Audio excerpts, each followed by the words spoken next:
Hi there, Reading Rangers, episode 3. So great to see you. I'm Mrs. Hannon coming to you from Hohenfels Elementary School, and I am your personal reading specialist. I'm here to help you help your child and make the learning to read process easier and for the child and more productive for everyone. So, episode 3 today, I get a lot of questions about rhyming. There's a great saying by reading teachers and other teachers of little kids, if you can't rhyme, you can't read. And in my experience, yeah, that's almost always true.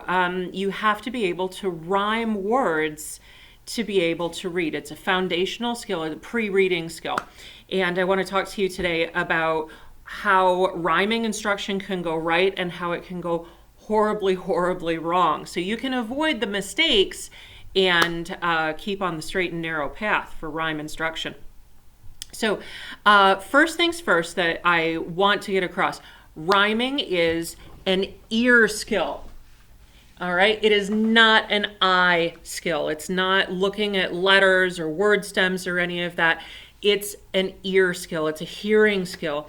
And we put together those neural pathways first before we introduce the letters. That's why you'll often see a lot of preschool and kindergarten pre-reading activities almost always rhyme. And we'll go into that in just a second because that's a foundational skill. So the first thing to avoid when you're talking about instruction of rhyme is putting any letters with it. Okay, so why would I say that? Wait a second, word stems are all the same, aren't they? Well, here's the problem.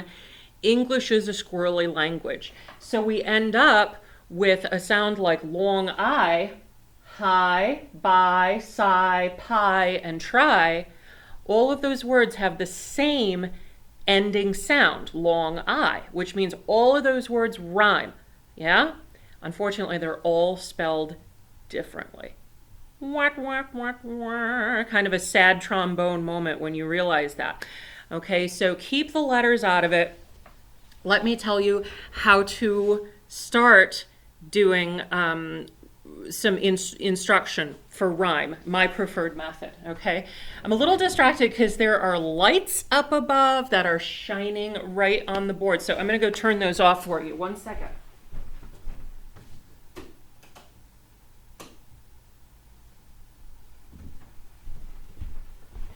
Okay, let's see if that's any better. A little bit. Okay, so without letters is always the rule. How do you practice reading without letters? Well, again, it's a pre-reading skill. You've got finger play. Remember Itsy Bitsy Spider, right? Itsy Bitsy Spider went up the water spout, down came the rain and washed the spider out. Spout and out, they rhyme. Okay, so all of those finger plays, 5 little monkeys jumping on the bed, all of those great preschool finger plays are crucially important for learning how to read. It's not just fun and games, very important stuff. You got to know your mother goose, all right? A lot of times students, when they come to me, I'll say, hey, hickory dickory dock, the mouse ran up the... And it's very telling if they can give me the rest of it or not. If a kid doesn't know Mother Goose, they're going to have a harder time. They got to know their Mother Goose. Invest in one of the collections that your child really loves and read it to them regularly. Rhyming songs. Okay, I love rhyming songs, and parents, you're just going to have to suck it up and get that Rafi CD out. Dust it off.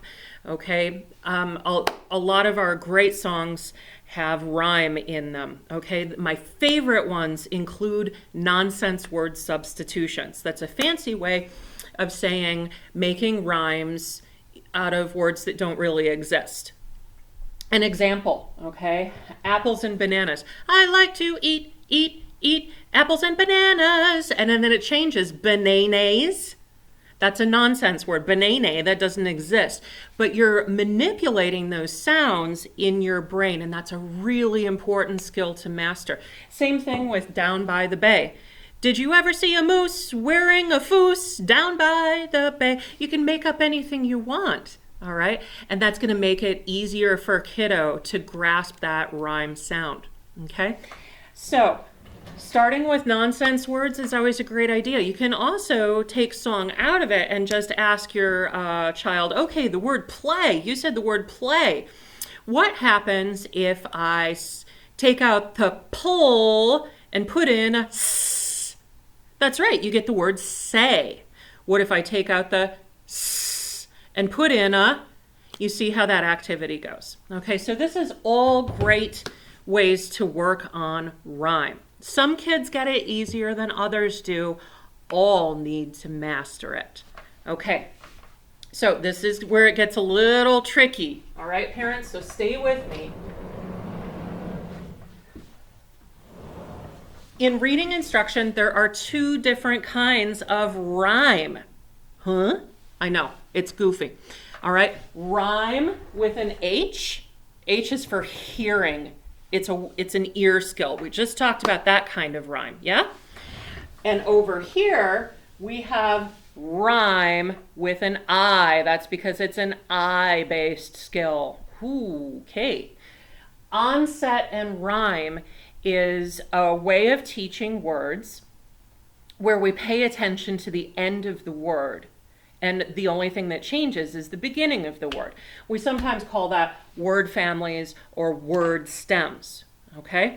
So, for example, the word stem A, long A, you can change the beginning of it. Gray, hay, play, tray, and spray. I don't know if you can see that. Now you can. Spray. All right, so that's what's called onset rhyme. And I don't want any parents out there to make the mistake of saying, oh, we're going to work on rhyme. I'm going to go and I'm going to purchase these cool things, these word family picture wheels or something similar.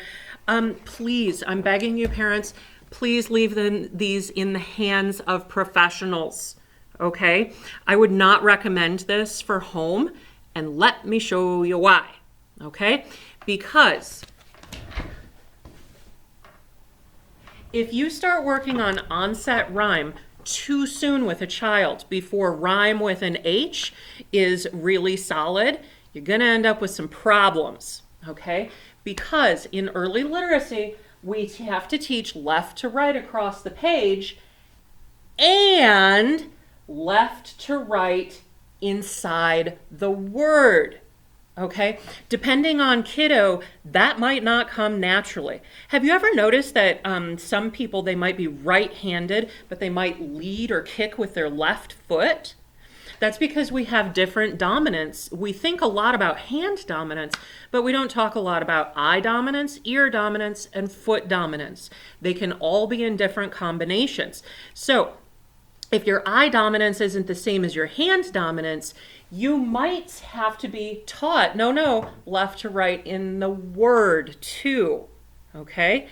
That's why onset rhyme can be really destructive if it's taught too soon, because we're training kids' eyes to look at the end of the word first, which is a huge no-no, all right, if they're still working on left to right in the word. So to wrap up, okay, and I know that was a lot, I get it. Go ahead and ask me any kinds of questions you have on this. I hope it wasn't too much. But to review, okay, stay away from, as a parent, I want you to stay away from this onset rhyme stuff. Leave that to the teachers to take on when we're ready, all right? And your job is to dust off those CDs and talk about rhyming with an H and words that end with the same sound. Remember, it's an ear skill, not an eye skill, and it has to be in place for a child to be a successful reader. Okay? So, looking forward to your questions and comments. Much love from Bavaria. Till next time.